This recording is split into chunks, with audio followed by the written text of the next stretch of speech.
Studio Balado. Moi, j'ai connu la rue ici, j'avais même pas 20 ans, 19 ans. Et par la suite, tout m'a toujours ramené à cette rue. Ça m'a fait vraiment un bien fou de pouvoir me dire que je suis pas un extraterrestre, qu'il y a des autres gens comme moi, qu'il y a des gens plus âgés aussi qui peuvent me transmettre des histoires de nos communautés. BXL 1001 vies.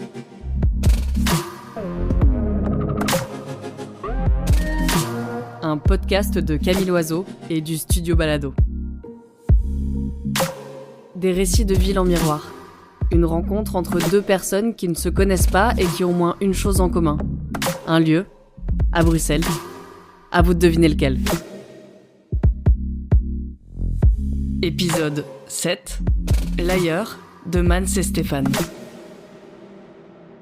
Chapitre 1. Avec les garçons.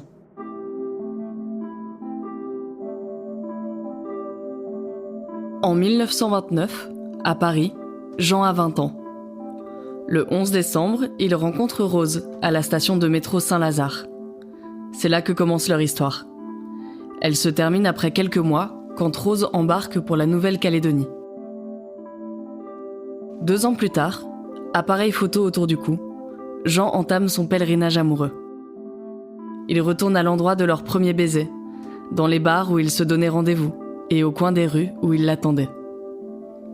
Il photographie les lieux et les marques d'une croix rouge, à l'endroit où Rose fut, et où elle n'est plus. Une croix rouge pour marquer l'absence et raviver le souvenir. Devant cet album photo urbain, romantique et fantomatique, je repense aux lieux chargés de mes amours passés. À Bruxelles, la place de la Vieille Halle au Blé, le kiosque du Parc Royal et le panorama de la place Poulart. Avec le temps, les croix rouges s'estompent et la carte de la ville, jadis froissée, se redéploie. Je m'engouffre dans le virage au pavé irrégulier et me demande si les murs pouvaient parler, qu'est-ce qu'ils diraient ? Une de mes premières histoires d'amour, je l'ai vécue dans un bar qui était ici au bout de la rue, qui s'appelait l'Aventure. C'était une rue où il y avait de la drogue, où il y avait peu de commerce à l'époque. La place Fontenas, c'était le lieu de prostitution masculine. Maintenant, ça n'existe plus puisque ça se passe autrement avec Internet. Mais à l'époque, les garçons traînaient sur la place jusqu'à 2-3 heures du matin. Et après, venaient se réfugier pour un dernier verre à l'Aventure. Et mon ami et moi, on trouvait ça une ambiance assez sympathique parce que ces gens étaient adorables. Il y avait besoin après de parler, de se raccrocher à autre chose.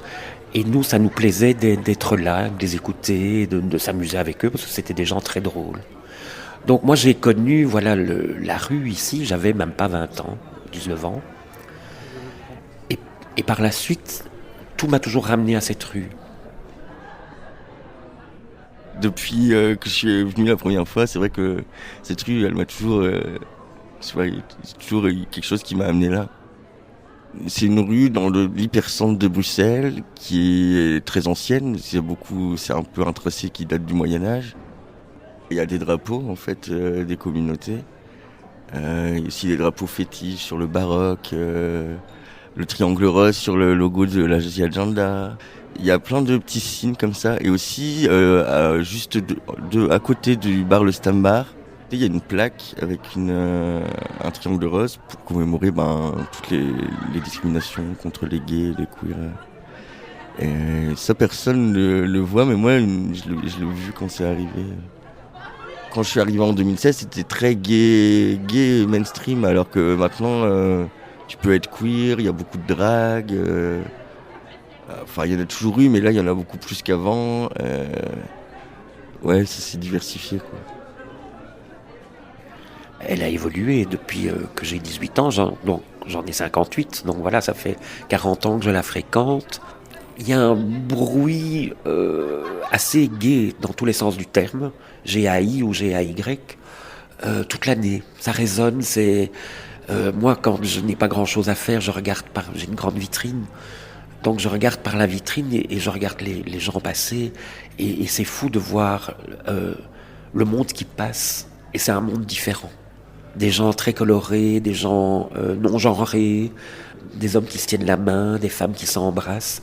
Et je trouve que c'est très important parce que quand j'avais 20 ans, on ne pouvait pas faire ça. Moi j'ai vu l'évolution, j'ai vu les choses changer et je trouve que c'est important de le maintenir et de maintenir cette ouverture d'esprit parce que les choses changent et on est en train de vivre un retour en arrière où la violence et des faits d'homophobie deviennent récurrents. Je trouve que c'est important de maintenir cette liberté que nous avons acquise. En avril 2025, au tribunal correctionnel de Bruxelles, 2 hommes âgés de 19 et 20 ans ont été jugés pour avoir organisé une série de guet-apens homophobes via l'application de rencontres Grindr. Ils ont écopé de 7 et 3 ans d'emprisonnement. Dans ma tête, ces mots résonnent. Les droits acquis ne le sont jamais complètement. En temps de crise surtout, il faut rester vigilant. Dans les moments où j'allais pas bien, c'était aussi un bon endroit pour moi à aller, pour penser à autre chose et aller mieux. C'est vraiment un endroit où on se sent safe, où on peut s'habiller comme on veut, et on va pas se faire emmerder, ou en tout cas on a la communauté qui est là s'il y a quelque chose, et où on peut se sentir plus fort. Il y a vraiment un aspect, tu rentres dans la rue, tu vois que c'est notre rue, quoi. Tu peux pas passer à côté. Parfois c'est même difficile de la traverser, parce qu'on est tellement dans une petite rue. Souvent le soir, on boit un apéro à l'autre bout de la rue. Et pour faire les 200 mètres qui nous séparent, je mets parfois un quart d'heure. Parce que les gens se disent bonjour, les portes s'ouvrent. « Oh, Stéphane vient dire bonjour !» Et c'est vraiment devenu un village. D'ailleurs, l'endroit où on se trouve, ça s'appelle, c'est marqué sur les façades, c'est la place du village. Et si c'était un village, ce serait quoi ton rôle dans ce village ? Oh, si on parle à l'ancienne, je serais le fou du village. Parce que j'aime animer, j'aime me prendre en dérision. J'ai beaucoup de recul par rapport à mon personnage et j'aime le second degré. Donc voilà, je m'amuse de ce que je suis aussi.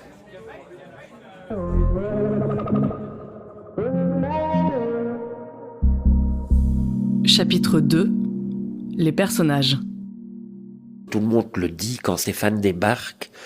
On me repère à mes boucles d'oreilles, à mes chemises. J'ai un ami qui est non-voyant, enfin il voit à peine 10%. Il dit « Je te vois arriver de loin parce que tu es le seul à être coloré ». Et voilà, ça c'est mon personnage. Maintenant, c'est pas quelque chose que j'ai créé ou que j'entretiens, mais c'est quelque chose que j'aime. Je suis Stéphane Maton-Vannes, ça c'est mon nom d'artiste. Je suis auteur. J'ai très vite, à 25 ans, ouvert ma première galerie d'art. J'ai voyagé, j'ai vécu. Je retrouve Stéphane derrière la vitrine depuis laquelle il observe la rue. Il a les cheveux en brosse, bruns, avec le dessus décoloré. Une chemise flanquée de cœurs rouges et d'étoiles jaunes, et des bijoux aux oreilles, autour du cou et aux poignets. Il est élégant. Quand il sourit, des rides marquées se dessinent au coin de ses yeux bleus. Alors je comprends qu'on a un point commun. Stéphane est de ceux que les émotions traversent de plein fouet. Je ne me suis jamais posé la question est-ce que je suis homo ou je suis comme ça, voilà. Et je ne me définis même pas comme homo. Je suis un homme qui aime. Et si j'aime un garçon, c'est un garçon. J'ai aimé des filles aussi, pas de la même manière, mais très fort. Et voilà. J'ai eu la chance d'avoir des parents qui me respectaient et qui m'aimaient. Donc je n'ai même pas dû me poser la question de faire un coming out. Et je pense que je l'ai découvert vers 12-13 ans. J'étais dans un bus et un jour je me suis surpris à regarder un garçon. Et en moi-même je me suis dit tiens, je regarde pas une fille. Déjà quand j'avais 6 ans, il y avait un garçon dans la cour, quand je le voyais, ça me faisait des papillons dans le ventre. Oui, mais je sentais quelque chose, mais je savais pas ce que c'était, ni mettre des mots, j'avais pas vraiment de désir. Vraiment, je sentais juste quelque chose quand je le voyais, mais je savais pas, je comprenais pas ce que c'était. Moi, c'est Mans. Je suis aussi un peu connu comme DJ Manouchko. Je suis DJ à Bruxelles, plutôt dans les milieux queer. Mans porte une veste à motif holographique, des cheveux mi-longs, une moustache, un sourire qui dévoile des dents du bonheur et des cernes qui révèlent des nuits trop courtes. Il aime la musique et les histoires, les transmettre, mais surtout les écouter. Quand j'étais jeune, je n'assumais pas du tout, je disais rien. Par exemple, j'ai pas fait de coming out à ma famille, des trucs comme ça. Quand je me suis marié, j'ai envoyé l'invitation, mais j'avais jamais fait de coming out avant, quoi. Donc je pense qu'ils le savaient, mais j'avais pas besoin d'en parler. C'est plutôt, je suis parti, j'ai fait ma vie ailleurs, quoi. Dans la rue, tout le monde le connaît. La journée, il la parcourait pour faire son travail de prévention avec des associations du quartier. Le soir, si l'on pousse la porte de l'un des bars, il y a de fortes chances de tomber sur lui, derrière ses platines et ses lunettes noires. J'ai commencé à faire des playlists qui durent de 21h à 6h du matin. Et j'ai commencé comme ça et les gens me disaient mais t'as quelque chose, et puis ils commençaient à m'appeler ouais DJ Nana, et puis je revenais d'un truc d'échange LGBTQI entre Lille et la Pologne à Cracovie à l'époque, et là-bas ils m'appelaient Manouchko. Et c'est comme ça que c'est devenu mon nom de DJ, parce que je voulais avoir un nom séparé. Et mais à la base c'était juste un personnage pour rigoler, tu vois, un personnage de reine de la nuit, un peu comme ça. Et bon petit à petit je suis devenu ce personnage, et en fait ça me va très bien, je suis très content. C'est moi que j'aurais pas osé être avant, et ça m'a aidé à devenir qui je voulais être.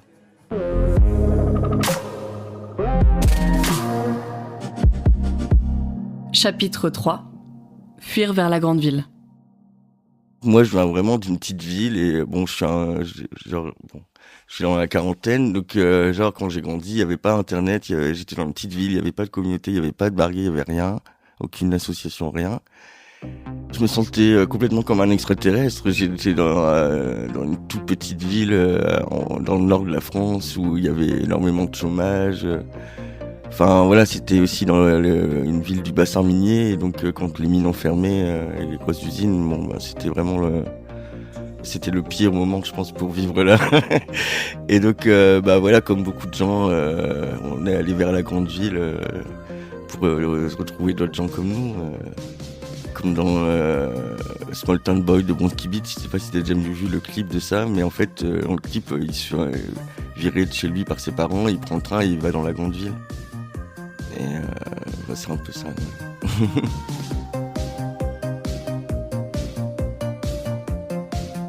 Nous sommes en 1984, dans l'Angleterre conservatrice de Margaret Thatcher.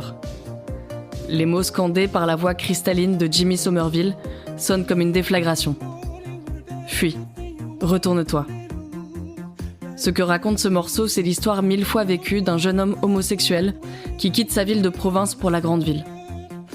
C'est aussi celle racontée par Édouard Louis dans En finir avec Eddie Bellegueule. Il fallait fuir. Mais d'abord, on ne pense pas spontanément à la fuite, parce qu'on ignore qu'il existe un ailleurs. On ne sait pas que la fuite est une possibilité. On essaye dans un premier temps d'être comme les autres. Et j'ai essayé d'être comme tout le monde.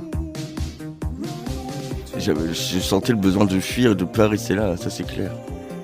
En fait, il y avait quelque chose de mieux qui m'attendait ailleurs, c'est clair. Ça m'a fait vraiment un bien fou de pouvoir me dire que je suis pas un extraterrestre, qu'il y a des autres gens comme moi, qu'il y a des gens plus âgés aussi qui peuvent me transmettre des histoires de nos communautés. Ça donne de la force. Ça m'a beaucoup manqué quand moi j'étais jeune, et du coup je trouve ça super chouette que les jeunes de maintenant ils aient des espaces comme ça.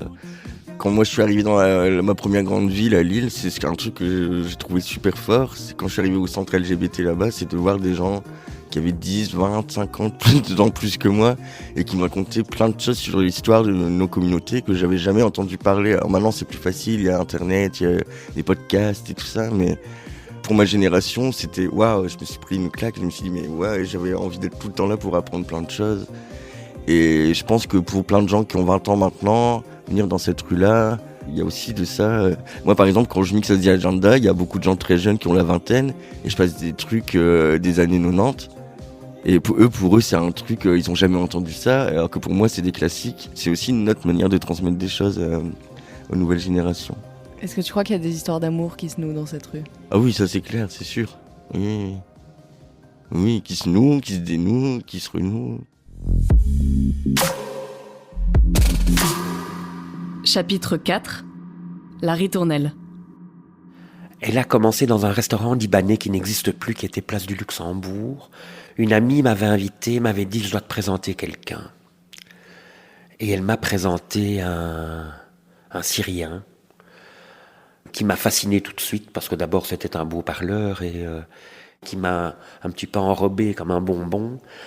Je suis très vite tombé amoureux de ce personnage et très vite on s'est retrouvés à l'aventure, donc ici un peu plus loin. Et c'est un personnage qui lui aussi est revenu dans ma vie. On s'est séparés au bout de quelques années. Il lui a disparu. Et puis lorsque la guerre civile a explosé en Syrie, j'étais un jour sur ma page Facebook et quelqu'un me dit « Stéphane, c'est toi ». « Oui, mais toi tu es qui ?» J'ai répondu. « Mais c'est Hicham ». Et il était bloqué à Damas, en pleine guerre, et comme il s'était présenté aux élections sous le parti Baas, donc le parti du président, il avait un petit peu chaud aux fesses parce qu'avec la guerre civile, il risquait gros. Donc il cherchait à fuir Damas. Donc il a fui la nuit dans un coffre de voiture. Cette voiture est allée jusqu'en Jordanie. Et là, à Amman, il a pris un avion pour le Maroc. Et arrivé au Maroc, évidemment, il m'a téléphoné parce qu'il était très ému. À la fois d'avoir laissé toute sa famille là-bas et d'être quand même sauf. Puis il m'a dit, tu as l'occasion de venir à Tanger, puisqu'il était à Tanger. Et j'ai dit, bah oui. Et donc on s'est retrouvés, nous aussi, 20 ans après. Si on doit se retrouver, on se retrouvera. C'est une phrase que j'ai déjà prononcée, à moi-même ou pour rassurer une amie, sans toutefois y croire tout à fait. Comme un pansement qu'on ne voudrait pas arracher. Stéphane se confie. Pour l'écrivain qu'il est, les pages ne se tournent pas, elles se feuillettent. Ça n'a l'air de rien comme ça, mais ça permet d'y revenir, pour relire certains passages ou pour rejouer l'histoire. Encore une fois. Comme à son habitude, il est arrivé en retard à l'aéroport, parce que Hicham n'a jamais été à l'heure. C'est une maladie chez lui d'être en retard. Mais on lui pardonne tout parce qu'il arrive avec le sourire. Donc. Et il est venu me chercher avec sa voiture à l'aéroport de Tanger. On a roulé vers la Médina. Et il s'est arrêté chez un fleuriste et il a acheté des roses rouges. Il les a déballées, il les a mis sur moi dans la voiture. Je suis très ému. Et c'est comme si on ne s'était pas quitté pendant 20 ans. L'histoire me rappelle toujours comme un harpon qui vient me rechercher en disant « Ne t'éloigne pas ». Fuis, mais ne t'éloigne pas. Les histoires en écho de Mans et Stéphane me donnent l'impression d'une course-poursuite, tantôt lente, tantôt effrénée. Leurs mots se pourchassent, se cherchent, puis s'évitent. Et tous rebondissent sur les façades de cette même rue, aux pavés irréguliers et aux murs colorés. Il est toujours dans ma tête, dans mes souvenirs, alors plus comme un être d'amour, mais comme une histoire qui appartient désormais au passé. Et je ne veux plus la raviver, ça c'est clair. Parce que j'ai trop souffert. Et puis je suis passé à autre chose aussi. C'était une course folle avec Hicham. Et j'ai eu besoin de me poser à un moment. Et c'est vrai que j'aurais aimé rester à Tanger et me poser là pour toujours. Malheureusement, c'était pas possible. Et je me suis dit, c'est que ça devait être comme ça. Parce que moi, je ne crois pas au hasard. J'aime beaucoup la phrase de Paul Éluard, il n'y a pas de hasard, il n'y a que des rendez-vous. Voilà, quand on m'a proposé de revenir dans la rue du Marché au Charbon pour travailler, je me suis dit, c'est pas un hasard. Parce qu'on aurait pu me le proposer ailleurs. Il y a Il y a 10 000 rues à Bruxelles. Pourquoi celle-ci ? Et on m'a donné l'opportunité de revenir à mes premiers amours. Parce que c'est la plus longue histoire de ma vie, comme la rue du marché au charbon. Merci à Mans et Stéphane pour leur confiance.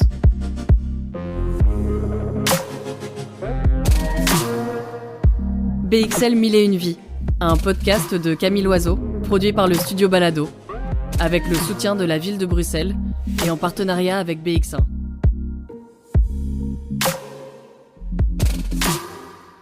À la réalisation, Michel-Ange Vinti. Générique original et mixage, David Federman. Direction de casting, Caroline Renaudière. Production, Michel-Ange Vinti et Julien Barbier, assisté de Shaima Haji. Si vous avez aimé cet épisode, n'hésitez pas à le partager, commenter, liker, laisser des étoiles, bref, à en parler autour de vous.